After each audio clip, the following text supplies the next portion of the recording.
Welcome to another whiteboard session. Today we're going to be talking about habits, the 3 R's of habits. What are habits? Habits are your automatic responses. Habits, they are unconscious things that you do on a daily basis. Your life at this point is the total sum of your habits. You cannot change your life until you change your habits. And most of our habits are unconscious. They are things we do without thinking. It is your unconscious habits that are either making you happy or making you sad. It is your unconscious habits that are making you rich or poor, that are making you happy or unhappy, that are making you healthy or unhealthy, that are making you lean or making you overweight. Until you realize and until you master your habits, you cannot change your life. Every single thing that you do, from the minute your alarm goes off in the morning, checking your phone, jumping out of bed, running to the loo, brushing your teeth, having a cup of coffee, jumping into the car, going through traffic, parking your car, getting into the lift, jumping into your office, having another cup of coffee, all those things are habit. And until you change and know them, until you're very intentional with your habits, you cannot change your life. And what most people do is they try to change their lives without changing their habits. You cannot. So I will take you through the 3 R's of habit. This is something that has been used for many, many years. It's not my invention, but I like the way it works.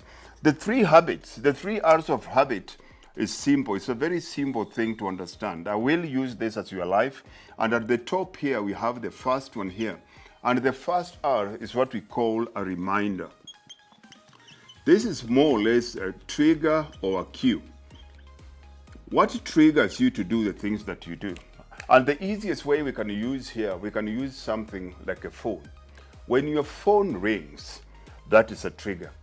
The second R here is what we call a routine, which is the behavior that you engage in or the action that you take.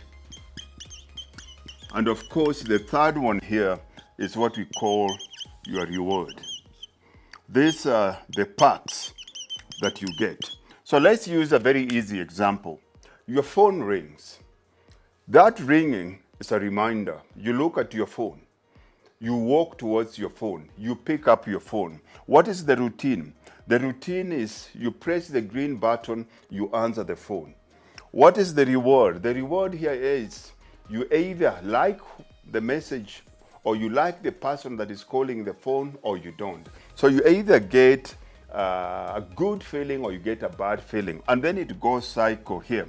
So for you to be able to change your life, for you to be able to turn your life into the way you want it, you have to understand what the 3 R's, how the 3 R's are operating in your life. Because using the same one, then you can hack your environment where you have to change what the reminder is. And if this is changed, automatically these other two comes into play. A very easy example is majority of people, when you walk into most homes, if you go into most hotels, if you go to most lounges, you'll always find right there they've got couches that are sitting, and in front of the couch there's a big drawer or a big wall, and on top of that they have a television. So when you sit in that couch, right in front of you is a television, and in front of the television there is a table, and the table has a remote on it. So the cue here is, the cue here, the trigger here is, the reminder here is, you see the television while you're sitting there, and straight away you're looking for the remote. So you pick the remote, which is the routine, and you start flipping. And going through those channels, you end up finding the sports channel that you like, and you get the reward. So if a television has become a habit where you're spending a lot of your time, and in sitting in front of that television, you have no time for you to study so that you can upgrade your life. You don't have enough time to cook meals so that you can eat healthy, or it takes too much of your time. You end up going to bed late. And in going to bed late, you always wake up late. You cannot go to gym. So you have to change. And one of the easiest things that I remember I did for myself is to turn the couches away from the television. So the television wasn't in front of the couches. When I sit in the couch, the television is behind. For me to watch the television, it means I have to indulge myself in two actions. One, I either have to turn the couch and face the television, and if I'm tired, that's too much work. Or secondly, I have to bring the television in front of the couches, and in most cases, it does not fit the setting of the room. By doing that, it changed my routine. The routine is I won't watch the television because what is next to the couch is a book. I will end up picking the book, and the reward completely changes. And over time, you find all these things change. Let's look at people that are struggling with eating right. There is, why do people eat junk? There is no overweight. What are the advantages of being overweight? There is nobody that is overweight that does not benefit from it. Because as human beings, we're driven by two emotions. It's either pain or pleasure. And if somebody is overweight, and being overweight or being unhealthy or being obese was associated with pain, there will be very few human beings that will be obese, that will be overweight, that will be unhealthy. So most of them will always enjoy being overweight. Why? One, because it's easy. You don't have to do anything. You don't have to think of what to eat. You don't have to think about exercise. Secondly, it does not cost you any kind of investment at all. You don't have to take time to cook. You don't have to take time to go do grocery shopping. You don't have to take time to think of what you're going to eat next.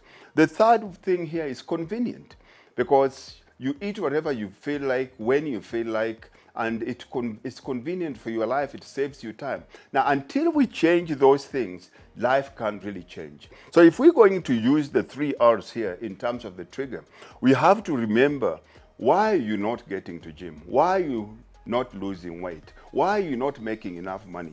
Why is your business struggling? Why are your relationships struggling? Now it brings us back to here. I'm not being able, it's impossible for me to lose weight because I don't have time. I can't eat right because I don't have access to good food. I can't go to the gym in the morning because I don't get enough sleep. Why are you not getting enough sleep? You don't get enough sleep because you're spending a lot of your time watching television here when you leave work. And how many hours are you watching television here? You rarely find anybody that can watch one series and go away. They'll end up binge watching. They'll watch 2 to 3, and that's easy 1.5 to 2 hours. So the time they spend here, because they just came from work, for them to unwind here, to watch television, when they sit here watching television, every third advertisement that you see on television is a food advertisement, and it won't be a healthy option. It will always be junk food. So when people are watching television, I'm yet to meet anybody that is watching television, binge watching series, and they're eating salad and chicken salad, or they're eating eggs. It will always be junk food. They'll either have a pizza, they'll either have a hamburger, they'll either have crepes, they'll either have soda. And in doing that, remember now, the reminder is led to a routine where for you to entertain yourself, you're doing it negatively in terms of the meals that you're eating. And the reward here is feeling better. But by feeling better emotionally, you end up feeling bad physically because your body gets out of shape. You lack energy, you can't sleep well. So you come in because you can't sleep, because you are rushing here. You realize you've been sitting for 2 hours, you order a pizza. That pizza, you drink that pizza. The routine is you order a pizza. That pizza you either order with a Coke. When you're rushing to bed, you realize that you've gotten to bed late at night. And because you want to fall asleep quickly here, you drank wine here. When you wake up, you're waking up around 2. Most of us drink wine because we think that it will calm you down, but we forget that wine is a stimulant. When it comes to 2 or 1 in the morning, you're wide awake. So what do most people do? They'll take a sleeping pill. They might take a half a dosage of sleeping pill. But you remember, this sleeping pill has an 8-hour lifespan. So when the time it gets to 6 a.m. in the morning that you need to be up, when the alarm goes off, what do? You press snooze. When you wake up after snooze, it's 7:45. Your first meeting, unfortunately, is at 9. Now you can see how this all vicious cycle consistently keep on messing you up. So if you want to change your life, you have to be intentional with your habits, and you can hack your environment by making sure that you're very sure of what the reminder is. If your problem is eating right because you don't have access to good food, you have to cook your meals early. I cook my meals on Wednesdays and Sundays for every 3 days. I have a cooler box with me, irrespective of where I'm going. Be it I'm going to work, I'm going to run a workshop, or I'm going to a client. The fact that the reminder is I have my cooler box with healthy food in it. The routine when I get hungry, I'm going to eat my food. 5 minutes I have my food, and the reward here, I'll have more energy, my body looks good, I don't feel guilty at all. So what are the things that you're struggling with? And this is something that can be used in every area of your life where you're struggling. Any area of your life that you're struggling, there are some bad habits that you don't know, or some bad habits that you're so unconscious about that are affecting the whole cycle. You cannot change the outcome without changing the reminder. Which of these resonates with you? Which part of life are you struggling with? Is it your physical health? Is it your emotional health? Is it your mental health? Or is it your spiritual health? Share in the comment section below. If you haven't subscribed to the channel, make sure that you subscribe, share and like this among your friends, and catch you later in the next episode. God bless and take care of yourself.